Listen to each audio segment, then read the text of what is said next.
네, 오늘 6월 9일 우리 주일 예배 같이 드립니다. 마태복음 계속해서 보고 있는데요. 오늘은 21번째 시간입니다. 저희 지난주에는 예수님께서 마태를 부르시는 장면을 같이 보았습니다. 당시 종교 지도자들이 예수님께서 세리들과 죄인들과 식사하시는 것을 보고 제자들을 비꼬며 조롱했었지요. 그때 예수님은 제사가 아닌 긍휼을 원하시는 하나님의 마음을 배우라는 일침을 주십니다. 여러분, 우리가 기독교의 근본을 이야기할 때, 우리가 믿는 신앙을 이야기할 때 하나님만 영광 받으시는, 하나님만을 위하는 그런 종교가 아니다라는 결론을 저희가 그 말씀을 통해서 내렸습니다. 왜냐하면 우리는 오로지 하나님께만, 모든 것이 하나님에게만 가야 된다는 개념이 있었는데요. 그것을 전환해 주었죠. 하나님께서는 오히려 인간을 위해서 먼저 일하시는 분이기 때문이었습니다. 하나님께서 먼저 일하시니 우리가 은혜를 입을 수 있는 것이고, 예수님께서 구원을 위해서 희생하셔서 우리가 자유해지는 것입니다.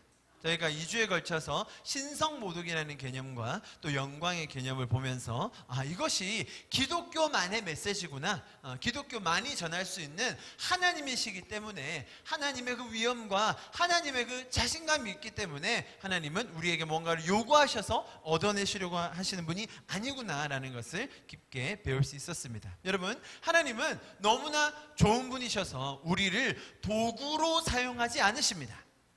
우리를 이용해서 뭔가 이익을 얻으려고 하시지 않습니다.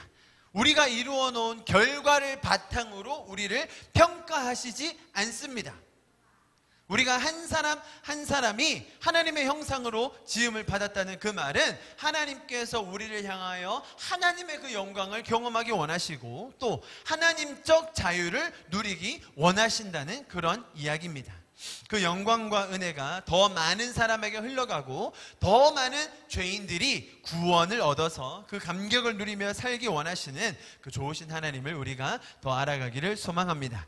그리고 지난주에는 금식 논쟁으로 촉발된 이 종교적 형식과 그 안에 담겨있는 진정한 신앙의 관계적 의미를 다시금 새길 수 있었습니다.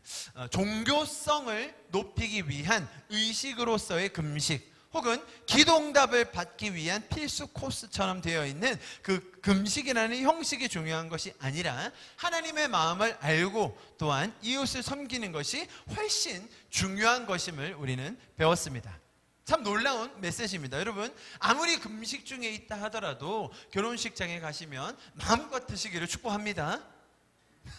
아멘이 잘 안 되죠. 신랑을 빼앗길 날에 금식하라고 하셨습니다. 그러나 예수님께서는 그 상태에 머무신 것이 아니라 부활로 우리를 영원한 혼인잔치에 초대해 주셨습니다. 그 혼인의 설렘과 기쁨이 우리의 삶에 풍성해지기를 바랍니다. 기독교는 종교적 형식이 아니라 살아계신 하나님과의 풍성한 그 관계의 누림인 것입니다.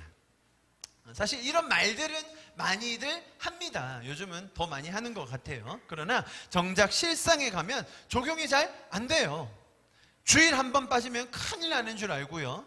금식이라도 한 40일 한 사람이 있으면 그 앞에 머리를 조아리고 싶어지죠.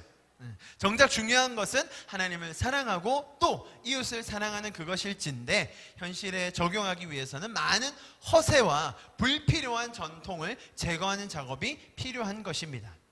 한 예를 들면 지난주에 서울의 한 큰 교회에 미국에 있는 어떤 큰 레스토랑 체인을 운영하는 운영진 이사로 일하시는 분이 오셔서 이제 그 일터에 관한 메시지를 전하시면서 이런 얘기를 했어요. 이 레스토랑은 이름은 잘 모르실 수도 있습니다. 미국에 2,300여 개 매장이 있고요. 직원 수 8만 명에 연매출 12조 원 정도 된다고 하네요. 굉장하죠?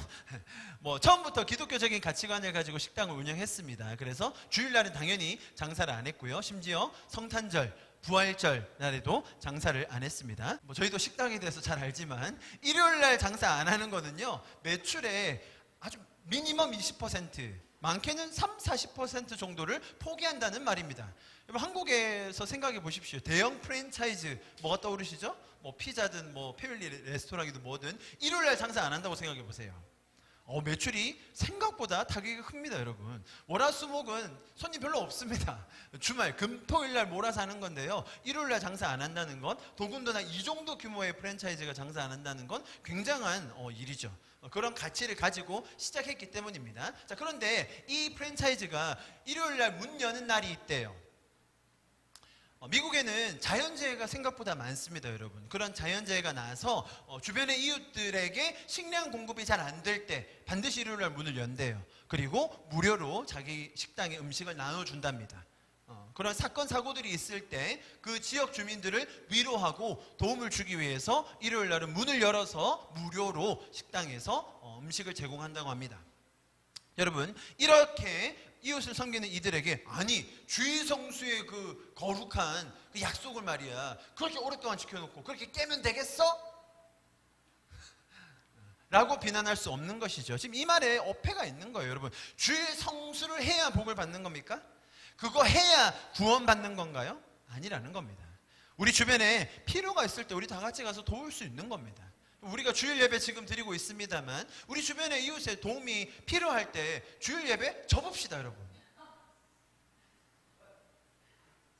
깔끔하게. 그리고 따로 우리끼리 모여서 말씀 또 나누죠, 뭐. 정말로 필요가 있을 때 우리가 그렇게 할 수 있는 거예요. 뭐가 중요한데요, 여러분? 하나님께서 우리에게 바라시는 게 뭐냐는 겁니다. 분명 우리가 같이 공적인 예배 시간을 정해서 만나서 예배하고 말씀을 나누는 것 가장 중요합니다. 맞습니다. 그러나 그 시간을 미루는 한이 있더라도 이웃을 섬기는 것 왜 나쁘겠습니까? 왜 하나님이 그것을 가지고 시비하시겠습니까? 그죠? 아주 좋은 사례라고 보여집니다.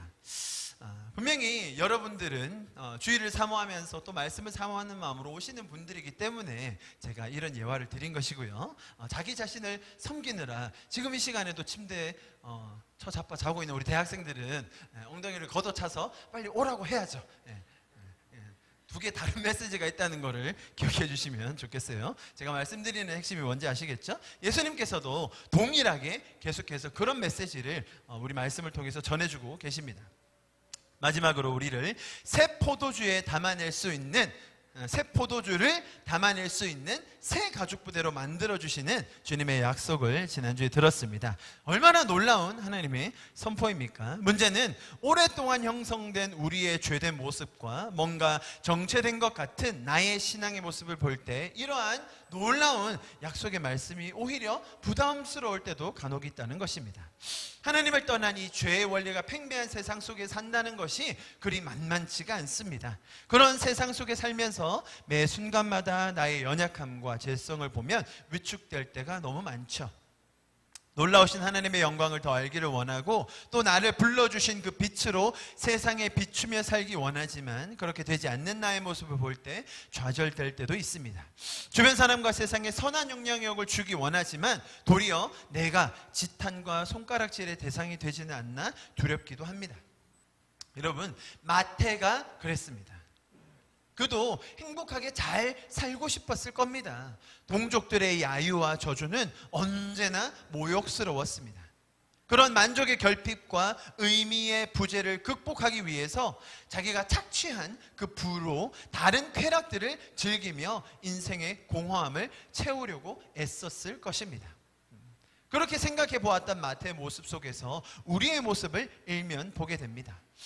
우리의 삶의 만족이 다른 어떤 곳에서 오지 않는다는 것을 우리가 더 잘 알고 있습니다. 뭘 더 하고 더 가지고 더 높은 자리에 오른들 그것들이 우리에게 진정한 만족을 줄 수 있는 것이 아니라는 것을 우리가 압니다. 그런 마태에게 먼저 찾아와 주셔서 함께 길을 가자고 초청해 주신 그 예수님의 모습을 보며 우리도 덩달아 그분의 초청이 고마워집니다.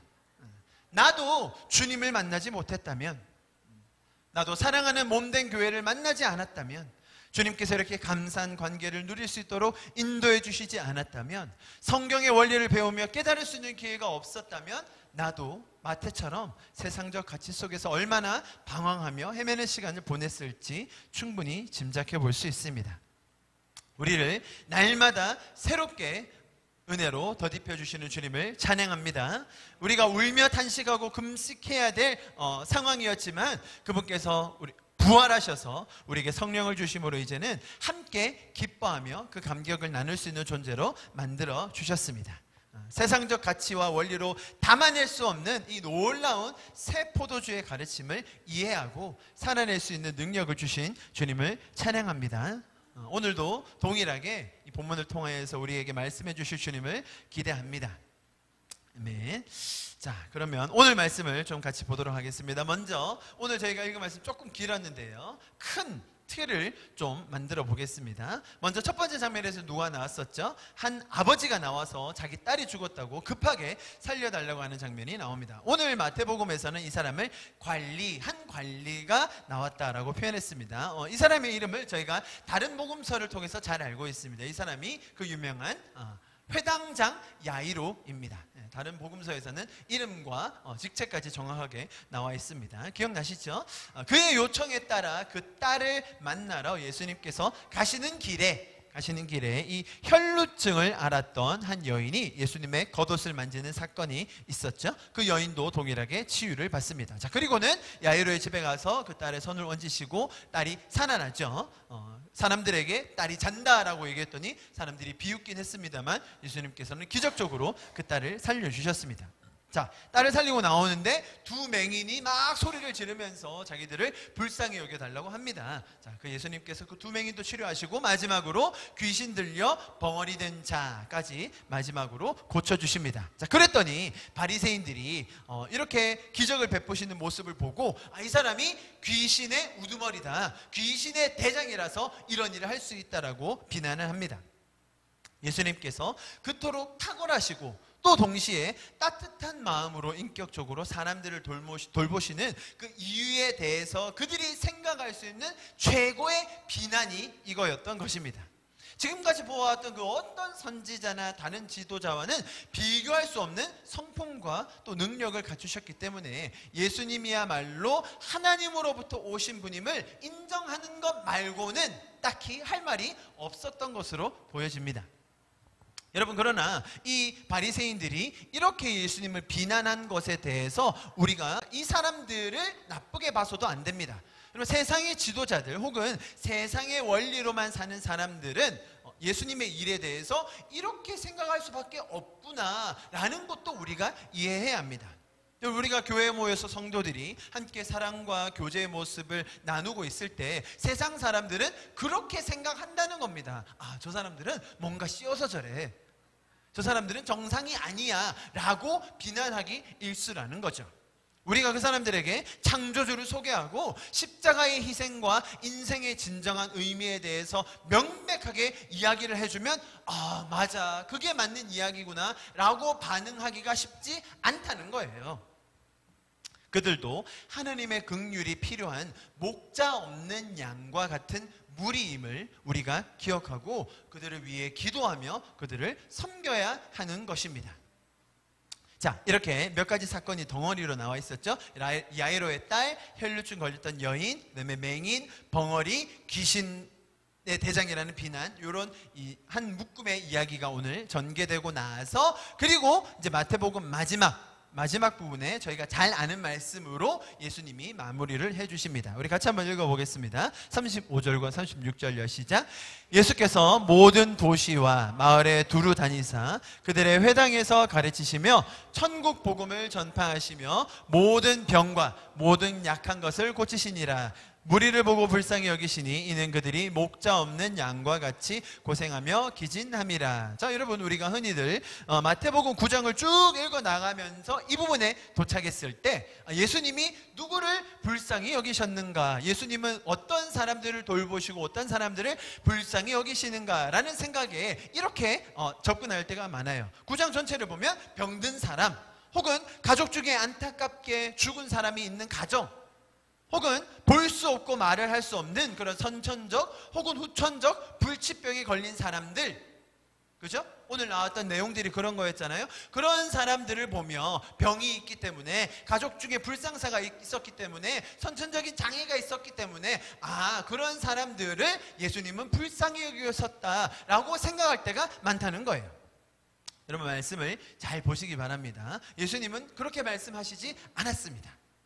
예수님은 어떤 특정 몇 명의 질병과 사고가 있었던 사람들을 대상으로 그들을 불쌍히 여기시며 이런 말씀을 하신 것이 아닙니다.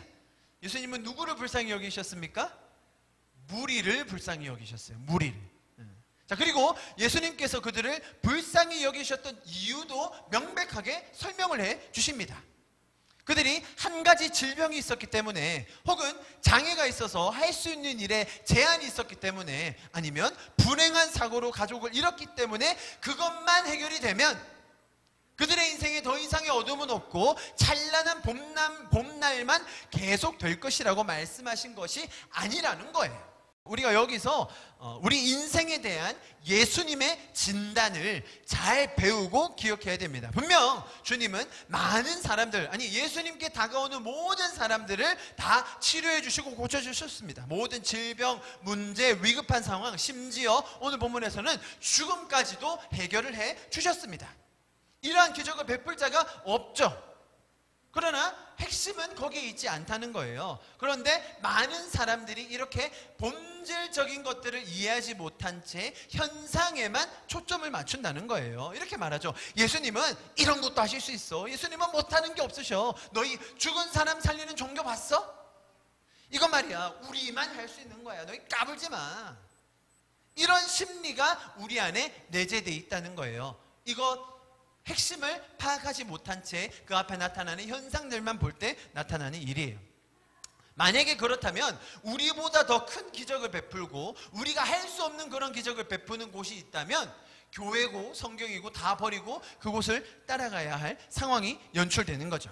여러분, 성경의 핵심적인 메시지는 거기 있는 것이 절대로 아닙니다.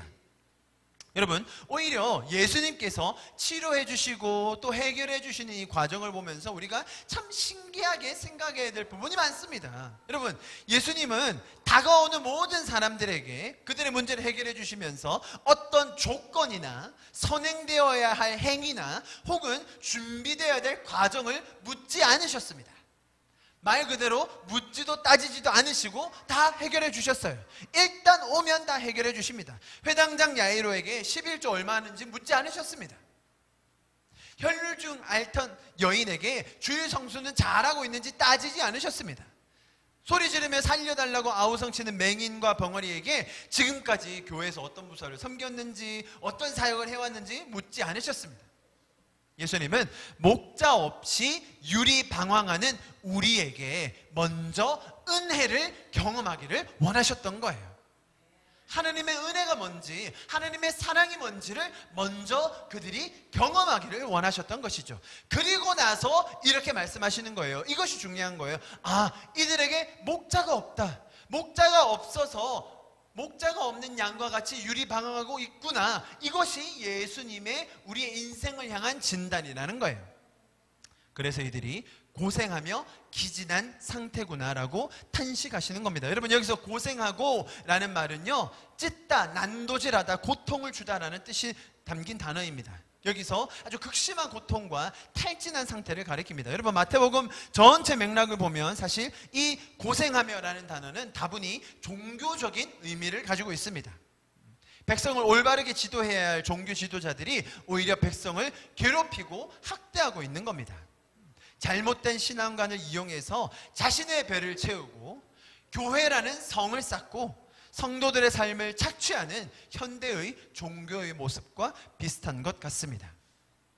이렇게 고생하는 백성들은 구원에 대한 확신도 얻을 수 없었고, 또한 종교의 이 형식과 권력으로부터 벗어날 수 있는 능력도 없었던 것이죠. 그러니 그들의 삶은 항상 무거운 짐을 지고 사는 것 같았습니다. 또 여기서 기진함이라고 되어 있죠. 옛날 성경에는 이들이 고생하며 유리함이라고 되어 있었어요. 자, 이 표현은 그들이 내던짐을 당했다라는 뜻이에요. 목자 없는 양들처럼 바닥에 내던져져서 나뒹굴고 있는 모습을 연상시켜요. 이 내던져진 양들이 들짐승에게 짓밟히며 괴로움을 당하는 거예요. 돌보아주는 목자가 없으니까 온갖 질병과 굶주림으로 힘들어할 수밖에 없는 거예요. 인도하는 목자가 없으니까 사단이, 그리고 악한 종교 지도자들이 이들을 괴롭히고 짓밟는 현실을 예수님은 안타까워 하신 거예요. 자, 예수님의 이런 진단에서 우리가 배워야 할 것이 무엇이겠습니까? 우리에게는, 우리 인생에는 참된 목자가 필요하다는 것이에요. 그래서 예수님께서는 당신의 백성들을 구원의 길로 인도하는 선한 목자로 오셨다고 우리에게 이야기하십니다. 스스로 하나님을 떠나서 죄 속에서 유리방황하는 이들을 구원하기 위해서 예수님은 우리가 볼 때는 모든 수치와 고난을 감내하시고 실제로 예수님의 마음속에는 이들을 구원하기 위한 기쁨을 가지시고 이 땅에 오신 거예요. 그래서 예수님은 우리의 선한 목자가 되신 것입니다. 그분만이 우리의 목자가 되실 수 있는 것입니다. 여러분, 예수님께서는 우리가 살면서 당면하는 이런 문제 하나하나가 중대하지 않고 별것 아니라는 식으로 평가절하하시는 것은 아닙니다. 그러나 모든 문제를 해결해 주기 원하시는 것이, 그리고 해결해 주셨던 것이 예수님의 마음이었습니다. 맞습니다. 자, 그러나 그 본질이 무엇인지, 가장 근본적인 문제의 답이 무엇인지, 우리 인생에 대한 가장 적절한 진단이 무엇인지를 우리가 예수님의 말씀을 통해서 다시금 더 깊게 배워야 한다는 것입니다. 그것이 예수님이 우리를 향하여 주시는 구원의 메시지고 하나님 나라의 메시지라는 것입니다. 예수님께서는 죄의 권세를 무너뜨리시고 우리를 구원하셨습니다. 그 굳건한 구원의 반석 위에 서는 저와 여러분이 될 수 있기를 축복합니다. 그 누가 뭐라고 해도 우리의 구원의 기쁨과 은혜의 감격이 사라지지 않을 것입니다. 비록 내가 실수하고 넘어지고 자빠진다 할지라도 주님께서 우리를 독수리 날개치며 올라가듯 세워주실 것입니다. 이러한 주님의 놀라우심과 일하심을 기뻐하고 바라보고 나눌 수 있는 저와 여러분 되기를 축복합니다. 자, 여러분, 오늘 본문에 나오는 이 전체 그림을 보고 가장 중요한 핵심을 뒤에서 먼저 봤습니다. 자, 이제 그렇다면 오늘 사건 하나하나를 조금 살펴보겠습니다. 1번 타자 회당장 야이로였습니다. 제가 예수님의 말씀을 먼저 좀 크게 보고 이 핵심을 먼저 말씀드린 이유가 있습니다. 마태복음은요, 한결같이 우리에게 예수님의 일하심, 그분의 구원을 위한 사역을 우리에게 소개해주고 있습니다. 자, 그런데 이런 큰 그림과 또 결론적으로 예수님께서 핵심적으로 말씀하여 주시는 것을 놓치면 이 인물들 한 명 한 명의 장점과 인물들의 특성을 또 보게 되는 실수를 저지르게 됩니다. 맨날 들어왔죠. 회당장이 예수님을 찾아온 믿음, 손만 얹어주시면 살아나겠습니다. 자, 백부장보다는 좀 덜하죠. 백부장은 뭐였습니까? 말씀만 해주시면 원거리에 떨어져 있어도 나을 겁니다. 그래서 백부장은 믿음의 대명사로 많이 사용되지만 회당장은 조금 덜하죠. 손만 얹어주시면. 그리고 혈루병 앓는 그 여인의 그 옷깃이라도 만져서 낫겠다는 그 정성, 얼마나 사람이 많고 부정한 여인으로 수치심과 정죄감이 많았는데 그 많은 무리를 뚫고 들어가는 그 여인의 정성, 또 맹인과 벙어리에 물불 가리지 않고 예수님께 다가오는 그 적극성, 뭐 이런 것들이 성경의 강조가 되기 쉽습니다. 여러분, 그러나 우리가 전체 그림을 알고 마태복음이 전달하는 메시지와 또한 지금 오늘 예수님께서 말씀하신 무리를 보고 불쌍히 여기셨던 그 이유에 대해서 분명히 안다면 앞에 나오는 그 현상적인 부분에 대해서 동일한 맥락으로 해석을 할 수 있는 겁니다. 자, 그래서 1번 타자 야이로로 한번 들어가 보겠습니다. 여러분, 야이로는 믿음의 사람이 아니었습니다. 가족 중에 한 명이 당장 죽게 된 사람에게, 혹은 오랫동안 시련과 고난을 겪은 사람에게 혜성같이 나타난 누군가를 향하여 도움을 요청하는 것은 인간으로서의 당연한 본성과 절박함의 표현으로 보아야 합니다. 여러분, 지금까지는 저희가 바리새인들, 서기관들, 종교 지도자들이 예수님과 충돌하는 모습을 계속 봤었죠, 그죠? 자, 그런데 회당장의 모습으로 나온 오늘 야이로도 크게 다르지는 않습니다. 여러분, 예수님 당시 유대교의 가장 중심이 되었던 장소가 회당이라는 곳입니다. 회당. 시나고그 들어보셨나요? synagogue, 영어로 이렇게 얘기하는데 회당장이 영어로는 synagogue ruler이에요. 그래서 회당에서 다스리는 자, 라고 말합니다. 회당이 뭐 지금 우리 사회 뭐 기독교로 말하면 교회랑 비슷한 장소일 수도 있지만 당시 유대교인들에게는 이 유대교라는 이 종교가 뭐 정치, 종교, 경제까지 아주 깊이 스며들어 있었기 때문에 그들에게 회당이라는 장소는 우리가 생각하는 교회보다 훨씬 더 중대한 위치를 차지하고 있습니다. 자, 여기에서 회당의 장이었던 야이로는 분명히 예수님이 지금 어떤 행적을 보이고 계신가를 잘 알고 있는 자입니다. 왜냐하면 이 혜성같이 등장한 예수님이라는 이 청년이 자신의 상관이죠. 자신의 상관인 서기관들 혹은 바리새인들과 충돌하고 있던 사실을 잘 알고 있었거든요. 그래서 여러분, 회당장은 이 서기관보다 높은 자리는 아닙니다. 서기관들은 종교 지도자고요. 회당장이라고 하면 지금으로 말하면 어떻게 설명할 수 있을까요? 아주 대형 교회 수석 장로 정도? 그 정도입니다. 수석 장로님이 부목사보다 더 높을 때가 많은데 아무튼 담임 목사보다 많기도 하지만 뭐 아무튼 회당장은 그런 종교 권력은 아니지만 일반 사람들 중에서는 가장 높은 그런 권력자로 보시면 되겠습니다. 자, 이런 상황인데 비록 자신의 직위와 자신이 일을 하고 있는 그 상급자와 반대되는 의견을 가진 사람, 그 자신의 보스와 충돌되는 상황에 있는 사람이라 할지라도 그는 찾아갈 수밖에 없는 상황이었던 겁니다. 지금 야이로는 지푸라기라도 잡고 싶은 심정으로 자기 딸을 살리기 위해서 능력 있는 한 사람, 예수라는 사람을 찾아갔던 겁니다. 본문의 18절에 예수께서 이 말씀을 하실 때에 한 관리, 회당장 야이로가 찾아가서 자기 딸이 죽었다고 이야기합니다. 자, 보십시오. 이야기 흐름을 보시면 19절에 예수께서 일어나 따라가시매. 자, 여기가 너무 신기한 거예요. 뭐 지금 앞뒤 상황이나 뭐 무슨 병이 걸렸는지, 아니면 지금 넌 뭐 하는 앤데 그래서 내가 하나님의 아들인 걸 알고 있니? 내가 기적을 좀 베푸는 그런 사람으로만 알고 있는 거 아니야? 뭐 이런 질문들 일절 묻지 않으시고 그냥 즉각 일어나셔서 그 딸을 만나러 가십니다. 너무 신기하지 않습니까? 여러분, 야이로가 명색이 그래도 회당장인데 성경 공부는 열심히 결석하지 않고 있는지, 지금까지 11조 떼먹은 건 없는지 장부조사도 안 하시고 이렇게 덜렁 따라가시는 것이 우리 생각에는 맞지 않아 보인다는 거예요.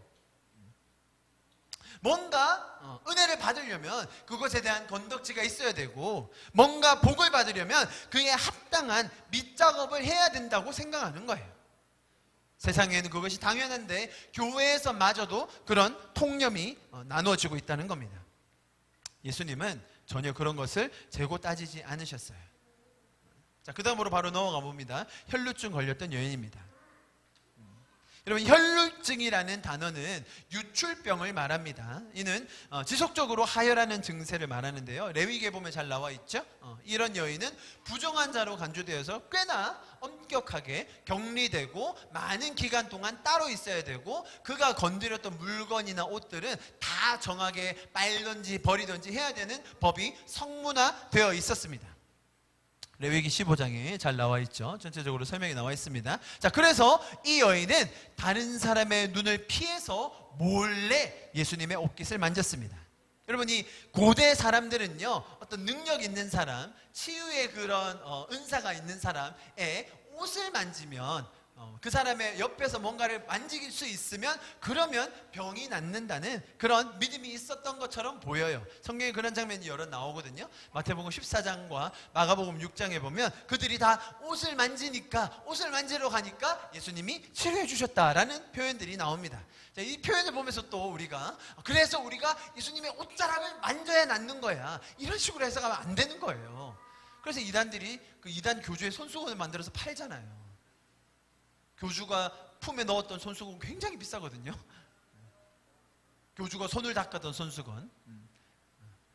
여러분, 여기서 말하는 의도는 그렇게 옷깃이라도 만져보려는 그런 미신적인 믿음이라도 가지고 나온 사람들을 예수님은 멸시하지 않으셨다. 그럼 모든 사람에게 예수님은 구원의 은혜, 치유의 은혜를 주기 원하셨다. 그것이 성경의 메시지입니다. 여러분, 이 여인도 동일했습니다. 겉옷만 만지면 나음을 입겠다는 것은 다분히 미신적인 믿음입니다. 그렇죠? 우리는 잘 알고 있습니다. 우리가 겉옷을 만져야 그런 염험한 사람 옆에 가서 뭔가 기운을 받아야 치유를 받는 게 아니라는 것을 우리는 지금 너무나 잘 알고 있습니다. 그러므로 이 여인이 했던 행동에 대해서 뭔가 칭찬하고 와, 이 여인대로 해야 치유를 받는다는 공식은 완전히 성경의 메시지가 아닌 거예요. 자, 여기서 이 여인이 자신이 그렇게 하면 구원을 받겠다라고 표현되어 있습니다. 이 여인이 말하는 구원이란 메시아가 와서 우리의 죄를 사하여 주시고 인류를 구원해 주시고 앞으로 우리에게 영원한 천국에 대한 구원의 감격을 주실 거다, 그런 구원이 아닙니다. 이 여인이 말하는 구원이란 자신의 고통스러운 상황에서 건짐을 받는 것입니다. 자신의 질병을 고침을 받는 거죠. 그래서 예수님께서는 그 여인에게 구원을 허락해 주십니다. 그 여인에게 가장 필요한 것을 주시는 것이죠. 마가복음 5장에 보면 오늘 본문을 동일하게 소개하고 있는데요, 이 여인에 대해서 조금 더 소상히 이야기를 해주고 있습니다. 이 여인은 12년 동안 혈루증을 앓았습니다. 그런데 그렇게 앓는 중에 26절요, 많은 의사에게 많은 괴로움을 받았고 가진 것도 다 허비하였으되 아무 혐오도 없고 도리어 더 중하여졌던 자예라고 설명해주고 있습니다. 여러분, 아마도 12년 동안 이렇게 매일 부정한 상태로 있었던 이 여인은 여러 명의 의사를 찾아갔습니다. 의사들이 제대로 치료를 안 하면서 사기도 치고 이 여인을 희롱하기도 했을 것입니다.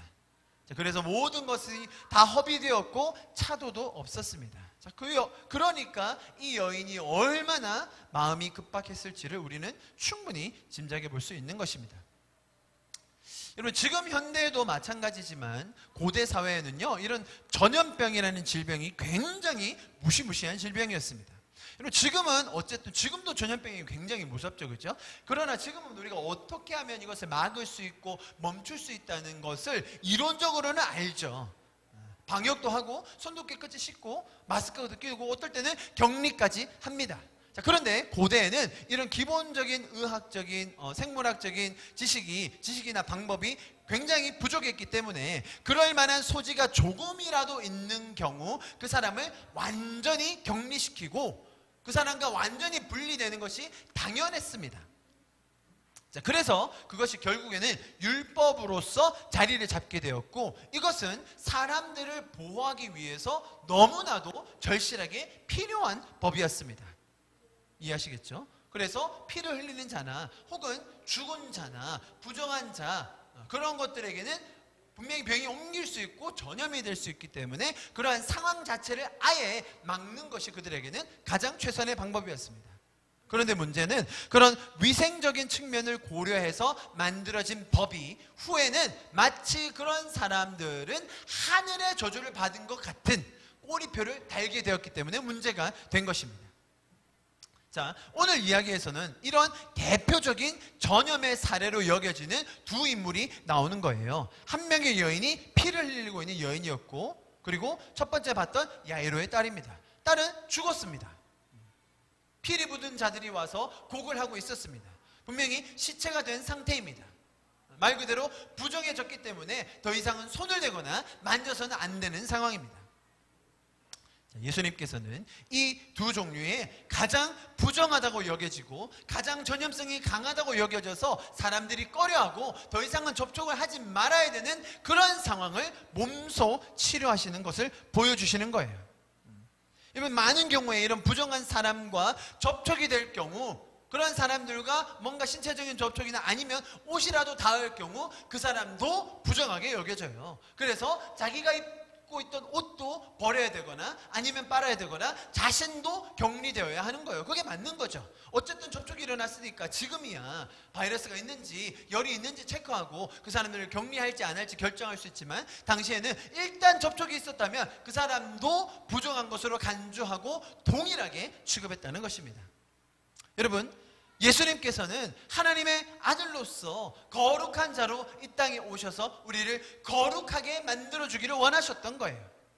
가장 부정한 것으로 대표되는 이 피 흘리는 자와 죽은 자를 예수님께서는 직접 치료하십니다. 심지어 이 야이로의 딸에게 들어가셔서 그에게 손을 얹으세요. 유대인들이 볼 때 이 장면이요, 굉장히 회개망측한 장면이며 굉장히 부정한 장면인 거예요. 왜? 그 죽은 시체의 부정함이 그에게로 옮겨질 거라고 예상했기 때문이죠. 그러나 예수님께서는 이 사람들의 통념을 완전히 뒤바꿔 주세요. 그 부정함이 전이 되는 것이 아니라 예수님의 거룩함이 그에게로 옮겨가는 것입니다. 예수님의 생명이 그 부정한 여인에게로 들어가는 것이며 예수님의 부활이 이 소녀에게로 들어가는 것입니다. 오늘 본문은 그것을 이야기해 주고 있는 거예요. 예수님의 거룩함과 예수님의 생명이 이 세상의 부정함과 이 세상의 죽음을 대신하여 준다. 오늘 본문은 우리에게 그것을 이야기하고 있는 것입니다. 나가시는 길에 두 맹인이 예수님을 다윗의 자손이라고 부르며 불쌍히 여겨달라고 합니다. 여러분, 다윗의 자손이라는 이 말은 이스라엘 백성들에게는 굉장히 많이 사용되었던 메시아를 기다리는 표현이었습니다. 두 소경이 예수님을 이렇게 부르는 것도 그들이 바라보는 그 앞에 있는 사람이 누구든 간에 어떤 사람이건 간에 그 사람은 어차피 안 보이잖아요. 그냥 유명한 사람, 대단한 사람이라고 하니까 어쨌든 부르고 보는 거예요. 다윗의 자손이요, 우리를 살려주세요, 우리를 불쌍히 여겨주세요. 왜요? 그 사람이 메시아일 수도 있으니까, 그 사람이 어떻게 나를 치료해 줄 수도 있으니까 그들은 갈급함에 간절함에 소리를 지르는 겁니다. 여러분, 구약에는요, 메시아가 도래했을 때 눈먼 자가 눈을 뜨고 갇힌 자가 자유해진다는 그런 표현이 굉장히 많이 나와 있습니다. 특히 이사야서에 많이 나와 있는데요, 29장 18절 그날에 못 듣는 사람의 책이 말을 들을 것이며 어둡고 캄캄한 데에서 맹인의 눈을 볼 것이며, 이 맹인들이 이 말씀을 다 알고 있는 거예요. 그래, 메시아는 자가 오면 우리도 눈을 뜰 거야, 캄캄한 곳에서 이제 나올 거야 라는 것을 알고 있었던 것이죠. 35장 5절 그때의 맹인의 눈이 밝을 것이며 못 듣는 사람의 귀가 열릴 것이며 그때 저는 자는 사슴같이 뜰 것이며 말 못하는 자의 혀는 노래하리니 이는 광야에서 물이 솟겠고 사막에서 시내가 흐를 것입니다. 42장 7절도 마찬가지고요. 자, 그들은 이런 구약의 내용을 바탕으로 어떤 능력 있는 자, 여러분, 그 당시에 자신이 메시아라고 주장하는 사람이 상당히 많았습니다. 아시죠? 예수님만이 그런 사람이 아니었습니다. 지금 현재 이스라엘에 가셔도 그런 자들이 꽤 있습니다. 여러분, 자기 전화번호 적어놓고요, 후원계좌 적어놓고요, 자기가 메시아라고 광고하는 사람이 생각보다 많아요. 지금도 유대인들은 그런 사람들 중에 예수도 한 명이었다고 생각하는 거죠. 그러니까 이 맹인들은 지나가는 슈퍼스타, 뜨고 있는 그 한 청년에게 소리 질렀던 겁니다. 우리 좀 살려주세요, 능력 있으면 우리 좀 살려주세요. 자, 이런 그들에게 믿음에 대하여 이야기하셨죠. 예수님께서 내가 그 일을 할 줄 믿느냐라고 하신 이것도 그들의 믿음의 진정성이라든지 혹은 그들이 믿고 있는 이 사실에 대한 진위 여부를 묻는 것이 아니에요. 오히려 예수님께서는 그들의 갈급한 마음과 간절함에 대한 표현, 그리고 예수님이 그것을 공감하신다는 그 표현으로 그 대화를 나누고 계신 것입니다. 여러분, 믿음이 있어야만 병을 치유받는다, 그런 이야기를 전달하기 위해서 오늘의 본문이 있는 것이 아니라는 거예요. 왜냐하면 그 뒷구절에서도 예수님께서 좀 이상하게 설명을 하십니다. 보십시오. 우리가 궁금해하는 장면이죠. 30절 우리 같이 한번 읽어볼까요? 시작. 그 눈들이 밝아진지라. 예수께서, 우리는 참 이상하게 생각하죠. 예수님께서 기적을 베푸시고 아무도 할 수 없는 일을 행하셨습니다. 맹인의 눈을 뜨게 하고 벙어리를 말하게 하시고 심지어 죽은 자를 살리셨습니다. 그런데 그럴 때마다 예수님은 알리지 말라고 하세요. 사람들이 상상도 못하는 기적과 이사가 일어날 때마다 이 일을 알리지 마라, 가만히 있으라고 얘기하십니다. 왜 그러셨을까요? 오늘 본문에서는 그것을 좀 강하게 얘기해요. 보시면 경고하시되, 그냥 말하신 것도 아니고 강하게 경고하시면서 뭐예요? 삼가 아무에게도 알리지 말라, 굉장히 강조하시면서 하신 말씀이에요.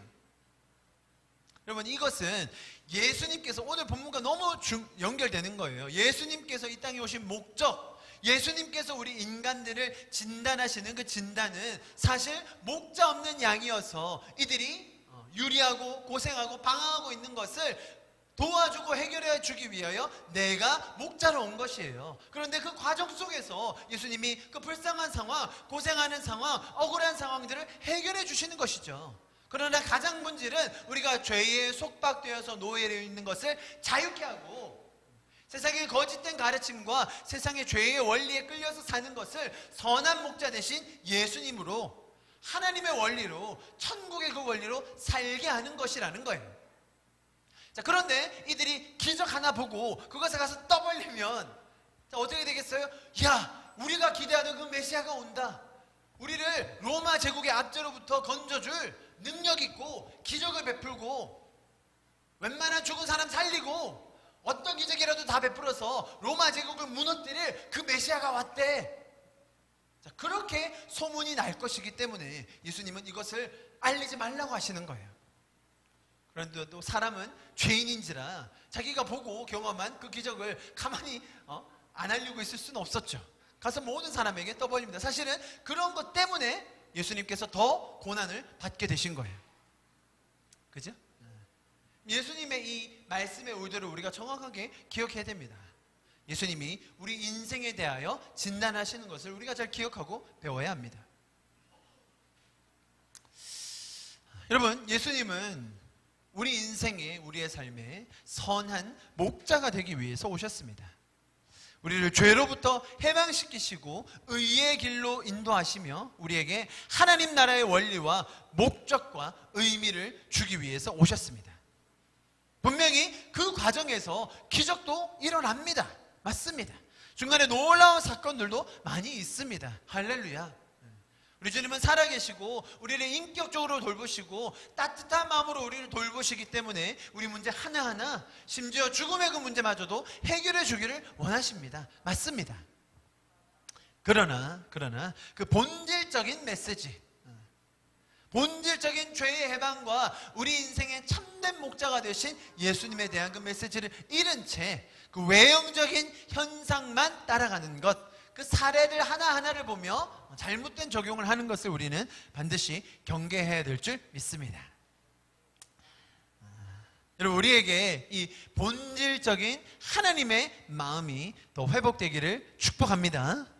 세상의 부정함을 스스로의 섬김과 인간을 향한 관심과 사랑으로 거룩하게 하신 그 예수님의 사역을 통해 우리도 세상을 향한 하나님의 마음을 더 배울 수 있기를 간절히 바랍니다.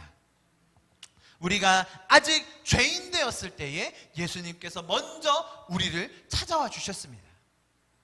세상의 수많은 죄악된 원리 속에서 살아갈 때에 우리에게도 예수님께서 먼저 해주셨던 그 사랑이 더 살아날 수 있기를 축복합니다. 우리 시간 기도하고 예배를 좀 마쳤으면 좋겠습니다. 마음속에 있는 모든 어두운 것들을 자신의 거룩함으로 바꾸어 주셨습니다. 예수님만이 하실 수 있는 일입니다. 예수님이 우리의 선한 목자가 되어주셔야 가능한 일입니다. 우리가 목자 없이 방황하고 유리하며 세상에서 살아갈 때에 예수님께서 우리를 먼저 찾아와 주셨습니다. 우리가 아직 죄인 되었을 때에 우리를 먼저 구원하여 주셨습니다. 우리의 십자가의 사랑으로 우리를 먼저 섬겨주셨습니다. 예수님의 놀라운 섬김과 인생을 통하여서 우리는 참된 자유와 인생의 목적과 의미를 발견할 수 있게 된 것입니다. 그 일을 먼저 행하여 주신 주님을 찬양합니다. 우리의 부정함을 거룩함으로 바꾸시고 우리의 어둠을 빛으로 바꾸시고 우리의 죽음의 상태를 생명으로 바꿔주신 주님을 찬양합니다. 주님, 우리의 삶 가운데 그 빛을 더 비추어 주시옵소서. 주님, 우리를 빛으로 만들어 주셔서 우리도 세상 가운데 주님의 그 생명의 빛을 더 비추게 하여 주시옵소서. 주님, 우리의 부정함이 아니라 예수 그리스도의 거룩함이 우리의 삶 가운데 날마다 더 확장되게 하여 주시옵소서. 예수님의 그 섬김의 손길을 우리도 세상을 향하여 뻗치게 하여 주시옵소서. 우리 시간 그렇게 우리 자신을 주님 앞에 올려드리며 우리의 가정과 직장과 우리의 교회를 주님 앞에 올려드리며 함께 기도하며 예배를 마치도록 하겠습니다. 기도하시겠습니다. 네, 그렇습니다. 주님 찬양합시다. 주님 남시는 사랑의 빛 어둠 가운데 비추소서. 세상의 빛 예수를 비추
되신 주님의 말씀을 먼저 깨닫게 하시고 알게 하셔서 감사합니다.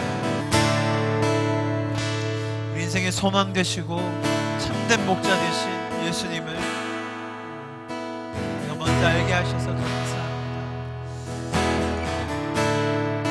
우리도 마태처럼 세상의 조롱과 정죄와 수치 속에서 살아갈 수밖에 없는 우리였지만